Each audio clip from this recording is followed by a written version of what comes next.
माशरा, मईशत, media, मजहब और माँ।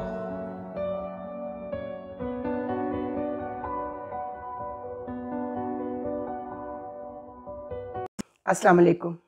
चैनल M5 से नसरीन हुसैन परवेज़ आपसे मुखातिब है। जनाब, एक बात की एटलीस्ट मैं इसको खुशी कहूँ या मैं इसको इत्मीनान कहूँ और अल्लाह का शुक्र अदा करूँ कि हमने परसों एक क्लिप किया आदिल राजा के डिसइंफॉर्मेशन सेल की तरफ से जो अफवाहें फैलाई जा रही थी आर्मी चीफ की दौरे बरतानिया के हवाले से कि वो पता नहीं अमेरिका गए और बरतानिया में वो नवाज शरीफ से मिले और पता नहीं क्या क्या। ये इतनी अजीब बात है कि या तो बेचारे वो नए आए हुए थे हमारे DGISPR साहब जो हैं और वो जायज़ा ले रहे थे हालात का, और शायद ये अल्लाह को हमारी नेक नियति और हमारी जो एफ़र्ट है खुदा को उस पर तरस आ गया कि हमने कहा कि नहीं, ये हमारी तरफ से नहीं, चाहे कोई कुछ भी समझे कि जी वो ISPR तो झूठ बोलता है, वो तो झूठ बोलेगा चूँकि वो तो उनका स्पोक्स पर्सन है। हमने उनको कहा नहीं, इसकी परवाह ना करें। आज भी लोग आप पे यकीन करेंगे तो फौरन ही हमारा बस क्लिप जो है वो हमारे प्रोड्यूसर साहब ने 8 बजे रिकॉर्ड कर लिया था और वो उनकी जाहिर है कुछ ट्रैफिक में फंसे हुए थे, घर पहुंचे, जाकर उसको एडिटिंग करके अपलोड किया तो 11:15 बजे के करीब, 12 बजने में 20 मिनट थे जब उन्होंने ये अपलोड किया। अचानक ही हमने 12 बजे के बुलेटिन्स में सारे चैनल्स पर देखा कि DGISPR ने अपना रीबटल और बता दिया, वजाहत की सरकारी की सरकारी दौरा है 5 दिन का और 10 तारीख को चीफ साहब वापस आ जाएंगे। इसको नवाज शरीफ की लंदन में मौजूदगी और जिस तरह उन्होंने ट्वीट किए और उन्होंने वो आदिल राजा ने वो जहाज की जो है वो सारी मूवमेंट बताई और बाद में खुद ही फरमा भी रहे, हो सकता है ये जहाज पेट्रोल लेने गया हो सकता है उसमें वो खुद ना हो चुके, उसको पता चल गया था कि वो झूठ बोल रहा है और अब उस पर वहां से जो है वो बात होगी। जनाब, अगर उनका ख्याल है कि टेक्नोक्रेट्स की गवर्नमेंट और माशाल्लाह के लिए वो किसी से मशवरा करने गए थे तो ये मशवरा जाहिर है कि नवाज शरीफ से थोड़ी होगा। हु इज नवाज शरीफ जिससे ये मशवरा होगा, जो भागे हुए मुल्क से? क्यों अमेरिका से होगा ये मशवरा? अगर होगा भी तो अमेरिका की टीम यहाँ आकर IMF की टीम बैठी हुई थी और उनके साथ यहाँ बात हो सकती थी कि देखिए हमारे ये मसाइल हैं और हम कर रहे हैं, मैनेज करने की कोशिश कर रहे हैं कि किसी तरह ये जो गंद हुआ है पिछले 8, 10, 15 सालों का IMF का, कोई गवर्नमेंट भी, Zardari government, Nawaz Sharif government and plus Imran Khan government, ये सारे मुआहदे जो पिछले 5 साल के हैं, ये तो असद उमर ने किए, हफीज शेख साहब ने किए, शौकत तरीन ने किए और फिर शौकत तरीन को आखिर में वहां से एक पूरा जवाब मिला तो तब उनके कान खड़े हुए खान साहब के कि ये मेरे साथ क्या हो गया, क्योंकि उनको तो हमेशा उनकी नाक के नीचे सब कुछ हो रहा है। पिंकी बेगम पूरा पंजाब लूटती रही बुजदार के साथ मिलकर, उनको नहीं पता चला।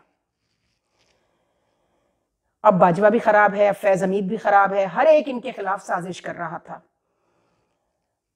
और इस्टेब्लिशमेंट को गंदा करने के लिए जो मटेरियल प्रोवाइड किया जाता है मेजर आदिल राजा जैसे लोगों को और दूसरे हैदर मेहदी को, बहरहाल हैदर मेहदी को थोड़ी सी रियलाइजेशन आई है और वो जान रहे हैं, लेकिन वो कहते हैं ना कि अपनी बात पे जिद जो है और अना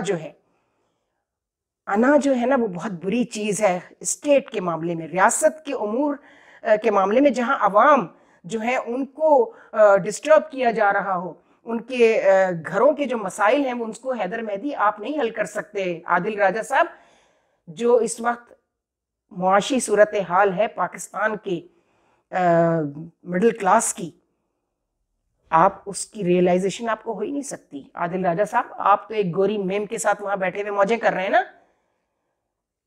शर्म आनी चाहिए, शर्म आनी चाहिए, बजाय हाथ बटाने के अपनी पुरानी ऑर्गेनाइजेशन का जिसने आपको यूनिफॉर्म दिया, आपको इज्जत दी, आप ये क्या कर रहे हैं?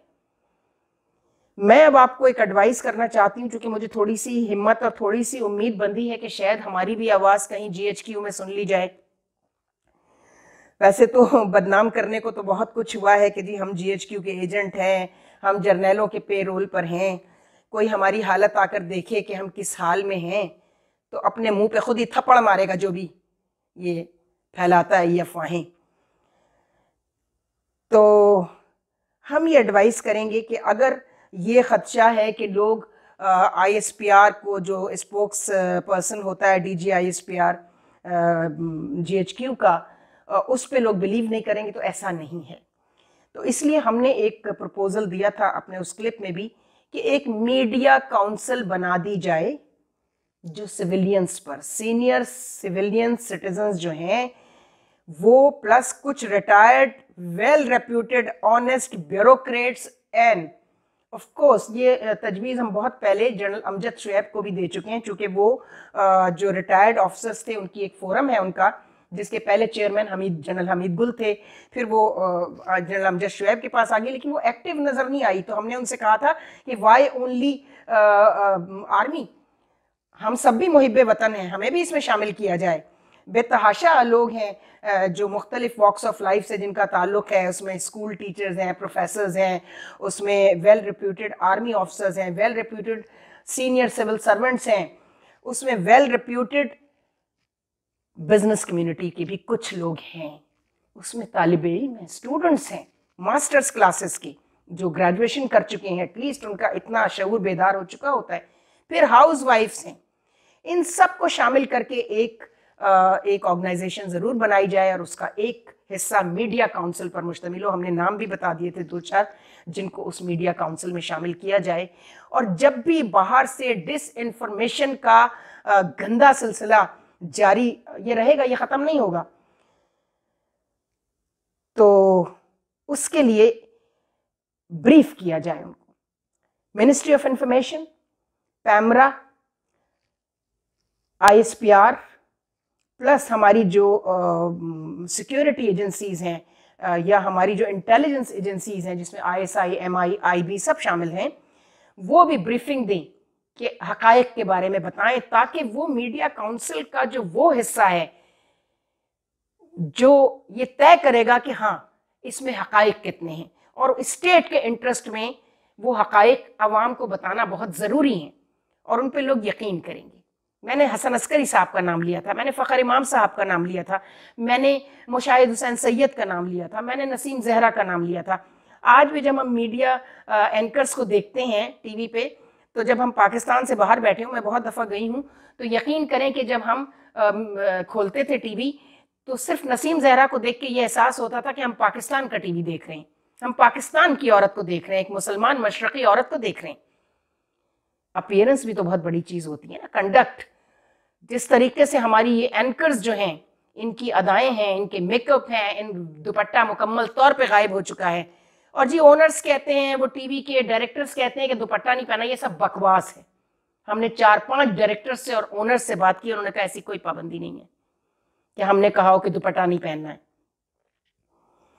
लेकिन अफसोस होता है PTV को देखकर, जो डोमेस्टिक मीडिया है, गवर्नमेंट कंट्रोल मीडिया है, उनको क्या हो गया है, ये उनको कंट्रोल करना होगा। पाकिस्तान की मशरक़ी मुसलमान औरत जो है ये आपका रिफ्लेक्शन है, ये आपका अक्स है सोसाइटी का और स्टेट का, ये आपने जारी करनी होगी हिदायत। कौन कह रहा है कि आप शटलकॉक बुर्का पहनाएं उनको?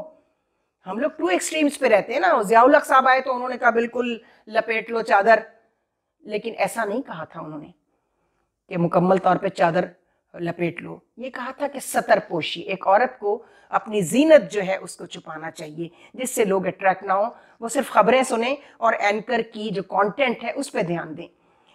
तो अब भी वही मसला है।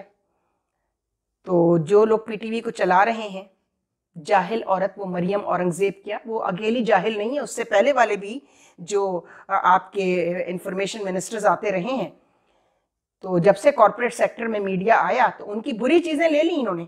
और वो कॉर्पोरेट सेक्टर ने दुनिया का सबसे जो 3rd क्लास चैनल था फॉक्स, उसको कॉपी किया, क्यों CNN को और BBC को कॉपी नहीं किया? नहीं किया ना। तो ये चीजें कौन तय करेगा? ये मीडिया काउंसिल तय करेगी कि हमें अपनी शनाख्त जो है, सबसे पहले तो आपकी प्रोफाइल आईडी होती है। वो प्रोफाइल आईडी क्या होती है कि जब आप अपने मुल्क को रिप्रेजेंट कर रहे होते हैं आप मीडिया से, तो आप अपने मुल्क के एम्बेसडर होते हैं अपनी जगह पर।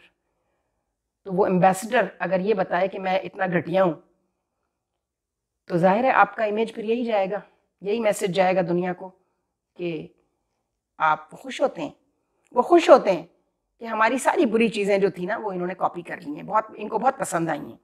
उनके अंदर जो बहुत सारी अच्छाइयाँ हैं वेस्ट में, उसको क्यों नहीं कॉपी किया? मैं दूर नहीं जाती, CNN हो या BBC हो, मैं देखती थी एंजेला रिपन वॉज, मैं इंग्लैंड में जब होती थी तो मुझे ये Angela Ripon, she was 70 years old woman, लेकिन लोग उस कदर उससे उसकी क्रेडिबिलिटी, वो एंड बाद में एंकर भी थी, उससे पहले वो न्यूज़ कास्टर थी। BBC की जितनी न्यूज़ कास्टर्स खवातीन थी सब 60+ 50+ थी। कोई भी ये लेट 30s और अर्ली 40s में ये चटक मटक लटक वाली औरतें जो हैं ये रखी हुई हैं, इन पर हम इतना बात कर चुके हैं, चूंकि सब्जेक्ट है एक मीडिया हमारे चैनल का, कि कुछ फायदा नहीं है। तो अब दोबारा उसको रिपीट करने का, और पुराने क्लिप्स यूट्यूब पर पड़े हुए हैं चैनल M5 के, वो निकाल कर देख लीजिए, तो आपको अंदाज़ा हो जाएगा कि हम गाफिल नहीं हैं, हम बताते रहते हैं। तो जनाब आली, ये मीडिया काउंसिल आप बनाइए, और उस मीडिया काउंसिल में हमने बता दिया उसकी फॉर्मेशन किस तरह की होगी। वो क्रेडिबल लोग जिनको लोग बिलीव करते हैं वो बताएंगे कि जो डिसइंफॉर्मेशन बाहर से हो रही है उसके मकासद क्या हैं।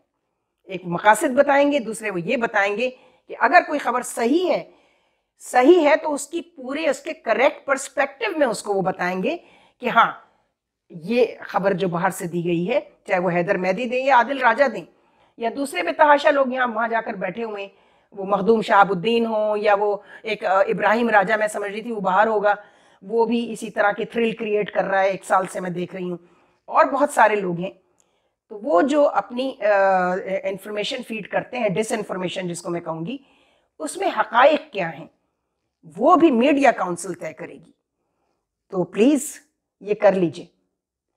ये मेरी DG ISPR को और जनरल आसिम मुनीर को मेरी रिक्वेस्ट है। मैं तो आप लोगों को जानती नहीं हूँ, इनफैक्ट मैं तो GHQ के किसी हवलदार को नहीं जानती। मुझे बड़ी हंसी आती है जब हैदर मेहदी ने मुझे टेक्स्ट की और कहा कि जी मैं, वो तो खैर उनको भी अंदाज़ा हो गया कि उनको जिन खातून ने यहाँ से ब्रीफ किया था वो खातून खुद कितनी बड़ी अहमक हैं और वो उनका हसद कितना बढ़ा हुआ है और वो खुद कितनी चीप पब्लिसिटी हंगर हैं वो। तो वो खैर चूँकि हैदर मेहदी को इतनी अकल तो है ना, उनको समझ में आ गया कि ये हो क्या रहा है। तो इसी तरह अल्लाह करे कि हैदर मेहदी तुमको तो कम से कम अकल आ जाए और तुमको तो होश आ जाए कि तुम क्या कर रहे हो। दुआ ही कर सकते हैं तुम्हारे हक में, और तो कुछ नहीं। चूँकि फैमिली को जानते हैं, बहुत अच्छी फैमिली से तुम्हारा ताल्लुक है। यही कहना है कि इस मीडिया काउंसिल का क़याम फ़ौरन अमल में आना चाहिए। हम कह ही सकते हैं, गुजारिश कर सकते हैं और दुआ कर सकते हैं, और तो हमारे हाथ में कुछ भी नहीं है। खुदा हाफिज़। अफ़सानाए हस्ती हम अपने आका को सुनाए जाते हैं। अफ़सानाए हस्ती हम अपने आका को सुनाए जाते हैं। उम्मीद लगाए